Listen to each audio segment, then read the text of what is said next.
Hello everyone, welcome to my video. आज चाहिँ हामी चाहिँ TMS अकाउन्ट चाहिँ कसरी क्रिएट गर्न सकिन्छ भन्छ हेर्दै छौं। आज हामीले चाहिँ NASA सिक्युरिटीजबाट चाहिँ ट्रेडिङ अकाउन्ट बनाउँदै छौं। त्यसको लागि चाहिँ हजुरहरु आफ्नो मोबाइल या डेस्कटपको अथवा ल्यापटपको चाहिँ कुनै एउटा ब्राउजरमा जान सक्नुहुन्छ। जुनमा नि गर्न सक्नुहुन्छ। ल्यापटप मोबाइल जुनमा नि हुन्छ। मैले चाहिँ ल्यापटपमा छु। ल्यापटपको म चाहिँ वेब ब्राउजरमा छु। यसमा गएर चाहिँ हजुरले NASA सिक्युरिटीज ट्रेडिङ अकाउन्ट भनेर सर्च गर्नुस्। सर्च गर्नेबित्तिकै चाहिँ हजुरको अगाडि चाहिँ यो वेबसाइट आउँछ। त्यसमा क्लिक गर्नुस्। क्लिक गर्न साथ चाहिँ हजुरहरु यो रेजिस्टर भन्ने आइकनमा चाहिँ क्लिक गर्नुस्। त्यसपछि यहाँ दिएको डिटेल्सहरु चाहिँ मैले यहाँ चाहिँ आफ्नो डेमोको लागि भनेर चाहिँ राखेको छु। जस्ट भनेर राखे। हजुरहरुले आफ्नो नाम राख्नुस्, थर्ड राख्नुस्, लास्ट नेम, एच मिडल नेम छ भने राख्नुस्, आफ्नो इमेल राख्नुस्। यसमा चाहिँ आफूले एउटा पासवर्ड सेट गर्नुस्। त्यसलाई कन्फर्म पासवर्ड सेम पासवर्ड माथिबाट तलको एउटा राख्नु र रजिस्टर गर्नुस्। रजिस्टर गर्नेबित्तिकै चाहिँ हजुरको इमेल आएको हुन्छ हजुरलाई चाहिँ। एकचोटी रिफ्रेश गर्नुस् यो इमेललाई चाहिँ आफ्नो जीमेलमा गएर चाहिँ अनि यसलाई चाहिँ लिंक टु भेरिफाई भनेर चाहिँ माथि लेखेको हुन्छ। त्यसमा क्लिक गर्नुभयो भने चाहिँ हजुरको भेरिफाई हुन्छ। हजुरले नै गर्नुभएको अघिको प्रोसेस भनेर उले चाहिँ यहाँ रिडाइरेक्ट गर्छ। यसमा चाहिँ हजुरले अब चाहिँ क्रिएट ट्रेडिङ अकाउन्ट भन्ने चाहिँ यहाँ तलपट्टि एउटा आइकन छ। त्यसमा क्लिक गर्नुपर्ने हुन्छ। त्यसपछि हजुरको अगाडि यस्तो फर्म खुल्छ। जनरल डिटेल्सहरु भनेर चाहिँ मैले चाहिँ पहिले नै अलरेडी फर्म भरेको थिए। त्यसैले गर्दा यस्तो आएको छ। हजुरले चाहिँ फुल नेममा चाहिँ हजुरको फुल नेम लेख्नु पर्यो। इमेलमा चाहिँ हजुरको आफ्नो इमेल एड्रेस अघि के हुन्छ। त्यसपछि हाम्रो अफिस ब्रान्च यसमा चाहिँ हजुरको नजिकैको अफिस ब्रान्च चाहिँ कुन हुन्छ भनेर चाहिँ हजुरले यहाँ सिलेक्ट गर्नुपर्छ। यहाँ बाइ डिफल्ट काठमाडौँ नै छ। काठमाडौँ नै राख्दा पनि केही हुँदैन। त्यसपछि हजुरले चाहिँ आफ्नो नेसनलिटी राख्नुस् नेपाली एन्ड फोन नम्बर राख्नुस्। यदि अल्टरनेटिभ फोन नम्बर पनि राख्न सक्नुहुन्छ हजुरले यहाँ। त्यसपछि ट्रेडिङ अकाउन्ट भनेर राखेर चाहिँ डिमेट इन्फर्मेसन्स राख्नुपर्छ। तल डिमेट नम्बर राख्नुस्। अनि अर्को पर्सनल डिटेल्स सेक्सनमा चाहिँ हजुरले डेट अफ बर्थ आफ्नो डेट अफ बर्थ एडी मा राख्नुस् र यसले आफैले चाहिँ बीएस मा चाहिँ कन्भर्ट गरेर दिन्छ। जस्तै यसरी चाहिँ हजुरले चाहिँ डेट राख्न सक्नुहुन्छ। मैले चाहिँ यहाँ र्यान्डमली राखिदिएको छु। हजुरले चाहिँ यो नागरिकता अनुसार राख्न सक्नुहुन्छ। अनि त्यसपछि हजुरको यो जेन्डरमा चाहिँ मेल फिमेल हजुर के हुन्छ त्यो राख्नुस्। म्यारिटल स्ट्याटस मेरिड छ भने मेरिडमा, नभए सिंगलमा चाहिँ अनमेरिड छ भने सिंगलमा राख्नुस्।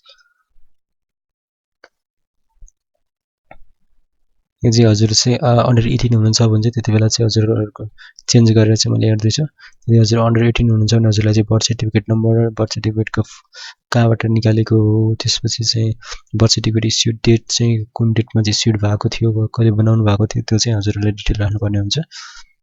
मैले चाहिँ सिटिजनशिप नम्बर सिटिजनशिप भएकोलाई चाहिँ गराउँदै छु यहाँ चाहिँ। अनि हजुरले चाहिँ त्यहाँ citizenship information, citizenship number, citizenship issued कुन जिल्लाबाट भएको थियो, त्यसपछि सिटिजन इस्युड डेट कति छ त्यो राख्नुस्। प्यान नम्बरहरु, एनआईडी नम्बर, पासपोर्ट नम्बरहरु चाहिँ अप्सनल हो। यो राख्दा पनि हुन्छ, नराख्दा पनि हुन्छ हजुरले। त्यसपछि हजुरले फ्यामिली डिटेल्समा चाहिँ हजुरको फादरको नेम, मदरको नेम, ग्रान्डफादरको नेम चाहिँ हजुरले राख्नुस्। यसमा चाहिँ इंग्लिशमा राख्दाखेरि हुन्छ। हजुरको त्यो सिटिजनशिपहरुमा पनि फादर नेम, मदर नेम चाहिँ हुन्छ र फादर्सको चाहिँ सर्टिफिकेटमा चाहिँ ग्रान्डफादरको नेमहरु चाहिँ हुन्छ। अनि नेक्स्ट सकेपछि चाहिँ एड्रेस डिटेल राख्नुपर्ने हुन्छ हजुरले चाहिँ।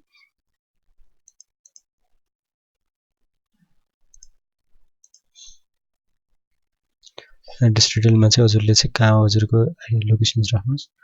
अनि यसमा चाहिँ बैंक डिटेल्समा चाहिँ कुन बैंक हो हजुरको, कुन ब्रान्च हो, अनि त्यसपछि अकाउन्ट कस्तो टाइपको अकाउन्ट हो, अनि त्यसको अकाउन्ट नम्बरहरु, टाइप अफ अकाउन्ट, सेभिङ हो कि करेन्ट अकाउन्ट हो त्यो चाहिँ हजुरले यहाँ राख्नुस्। नेक्स्ट गर्नुस्। अनि हजुरको अकुपेसनमा हजुर कुन अकुपेसनमा, कृषिमा हुनुहुन्छ, बिजनेसमा हुनुहुन्छ, स्टुडेन्ट हुनुहुन्छ, त्यो चाहिँ हजुरले चाहिँ यहाँ चुज गर्न सक्नुहुन्छ र हजुरको चाहिँ एनुअल इन्कम चाहिँ कति हुन्छ भनेर चाहिँ यहाँ राख्नुपर्ने हुन्छ। अनि यसमा चाहिँ कुनै इन्भेस्टिङ कम्पनीमा हुन्छ कि भनेर राखेको छ। नेक्स्टमा चाहिँ यो बाइ डिफल्ट जे नै छ त्यसलाई चाहिँ नो राख्दै नै हुन्छ हजुरले। नेक्स्ट गर्नुस्। त्यसपछि चाहिँ यिनीहरुमा नो नै राख्दा हुन्छ। हजुरले चाहिँ पढ्न सक्नुहुन्छ। यो चाहिँ हाई पोलिटिशियनसँग चाहिँ हाई लेभल पोलिटिशियनसँग चाहिँ सम्बन्ध छ छैन भन्ने चाहिँ हुन्छ।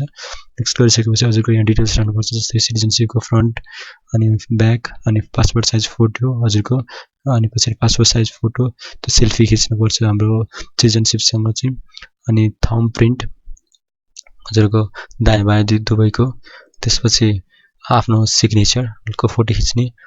अनि त्यसपछि हजुरको चाहिँ डिमेट कन्फर्मेसन्स लेटरको चाहिँ PDF अपलोड गर्नुपर्ने हुन्छ हजुरले चाहिँ यो चाहिँ डिम्याट कन्फर्मेसन लेटर चाहिँ हजुरले मेरो सेयर भनेर चाहिँ त्यो मेरो सेयर एकाउन्ट खोल्दाखेरि चाहिँ मेरो सेयरमा गएर हजुरहरूले माथि होम बटनमा क्लिक गरेर माई डिटेल्समा गएर त्यहाँ इन्फर्मेसन हुन्छ त्यसमा PDFमा क्लिक गरेर चाहिँ हजुरले अपडेट गर्न सक्नुहुन्छ अनि यसमा चाहिँ नेक्स्ट क्लिक गर्नुभयो भने चाहिँ यो हजुरहरूले फर्म गर्दै जाँदाखेरि चाहिँ माथिको हजुरको एकाउन्टको लोगोमा क्लिक गर्दाखेरि चाहिँ 100% हुन्छ नेक्स्ट गरिसकेपछि चाहिँ हजुरको फर्म सबमिट हुन्छ र केही समस्याहरू चाहिँ आयो भने चाहिँ नासा सेक्युरिटिजबाट चाहिँ हजुरहरूलाई चाहिँ कन्ट्याक्ट हुन्छ र त्यसमा चाहिँ हजुरहरूले एड गर्न सक्नुहुन्छ यदि डिटेल्सहरू चाहिँ केही मिस्टेक भएको छ भने चाहिँ अथवा छुटेको छ भने चाहिँ thank you for watching till last यदि भिडियो इन्फर्मेटिभ लागेको छ भने चाहिँ लाइक गरिदिनु होला र च्यानललाई सब्स्क्राइब पनि गरिदिनु होला हस् थ्याङ्क यू